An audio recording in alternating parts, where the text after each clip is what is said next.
The following instructional presentation of the St. Agnes Reformatory is intended for educational purposes only. All scenarios are fictional, and all characters are above the age of 18. I could tell from the minute I heard her door creak open this morning that it was going to be one of those days. The kind where my 18-year-old stepdaughter, Kayla, emerged from her bedroom in pajama pants at nearly 9 o'clock, hair a tangled mess, eyes glued to her phone as if the rest of the world didn't exist. It was the first week of her senior year, and she was already acting like the rules didn't apply. Worse, she seemed to think that turning 18 over the summer meant she'd crossed some invisible line into adulthood, one that freed her from my authority.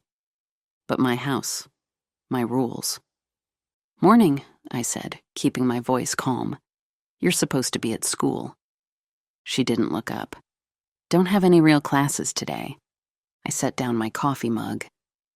"Not how it works. You go. You show up. Senior year counts toward college, and you don't get to decide that this week is optional." She sighed dramatically. "I'm an adult now, remember? You can't tell me what to do forever." I took a slow breath. I've been her stepmom for almost 10 years now, and I've worked hard to earn her trust and respect.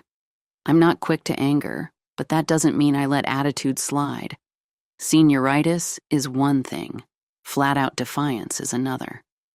And lately, this habit of sleeping late, skipping responsibilities, and mouthing off had been getting worse. "Kayla," I said evenly, "sit down. We need to talk." She rolled her eyes but dropped into the kitchen chair. "I've let you get away with more than I should lately," I began. "Because I thought you'd snap out of it. But skipping school, that's where I draw the line. This attitude is going to cost you your college future, and I'm not about to let that happen." She crossed her arms. "What are you going to do, ground me?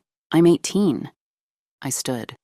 "No, Kayla, you know exactly what I'm going to do." Her eyes widened slightly. She knew. We hadn't been here in a long time, but my policy has always been clear. As long as she lives under my roof, she is subject to my rules. And when she breaks them in a serious way, the consequence is a trip over my knee and a good, sound spanking. "Seriously?" she said, half incredulous, half nervous. "Seriously," I said, walking toward the hall closet. "We've tried talks, warnings, and reminders. It's time you were reminded in a way that works." When I came back with the solid wooden hairbrush, the same one my own mother had used on me, her bravado started to falter. "You can't," she began. "I can," I said firmly, "and I will. You're my responsibility, and I'm not about to watch you throw your future away because you don't feel like showing up." I pulled a chair into the middle of the kitchen. "Stand up." She did, reluctantly, chewing her lip. "Hand me your phone." She hesitated, then placed it in my palm. I set it on the counter. "Kayla, you've had chance after chance to turn your attitude around. This is the consequence. Over my knee, now." She muttered something under her breath, but obeyed, lowering herself into position. She knew resistance only made it worse. I settled her securely across my lap, adjusted my grip, and said, "This is for skipping school, for disrespect, and for thinking being 18 means the rules don't matter." Then I brought the hairbrush down, firmly and evenly. The first few smacks were met with stiff silence, but soon she was yelping and wriggling. I kept the rhythm steady, no anger, no rush, just clear, solid swats that drove the message home. "You need to remember," I said, over the sound of the brush, "that your age doesn't erase responsibility. Being an adult means more accountability, not less." "I get it," she gasped. I shook my head and kept going. "Not yet, you don't. You'll get it when I know this lesson will stick." By the time I paused, her voice had gone from defiant to contrite. I rested my hand on her back. "Almost done. But you are going to school tomorrow without one word of complaint, and you're going to keep your grades up. Am I clear?" "Yes, ma'am," she said quickly. I gave her a few final brisk swats for emphasis, then set the brush aside and helped her up. She rubbed her seat, blinking away tears, but I could see the stubborn edge had softened. "Go to your room," I said gently. "Wash your face, get dressed, and head to school.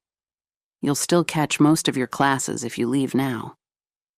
She hesitated, looking at me with a mix of resentment and understanding. "I guess I needed that," she said quietly. "I know you did," I replied.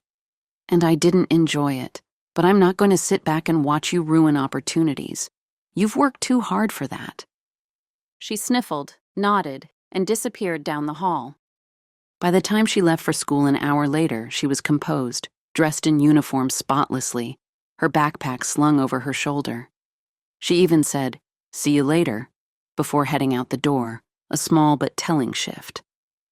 That evening, I heard her in the kitchen, chatting on the phone about her day, making plans for a group project. No sarcasm in her tone, no dragging her feet.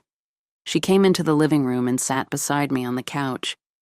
"I thought about what you said," she began, "and about what you did, and yeah, it was for the best.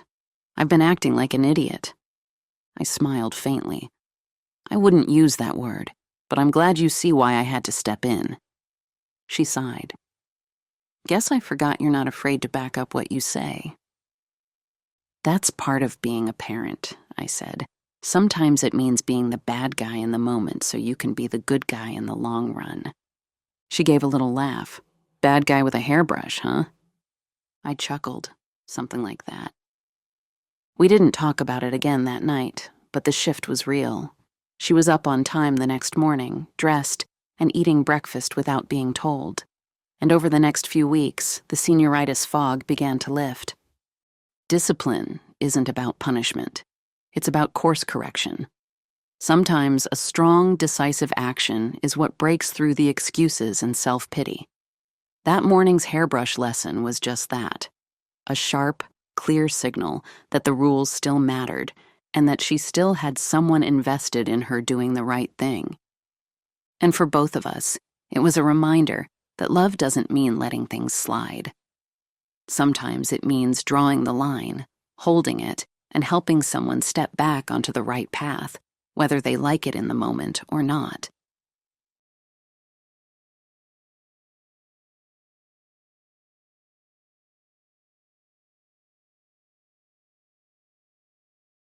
Please consider becoming a member of this page for regular bonus videos, priority replies in comments, and even individualized governess attention tailored to your needs. If you need the guidance of St. Agnes in your life, we are happy to provide it.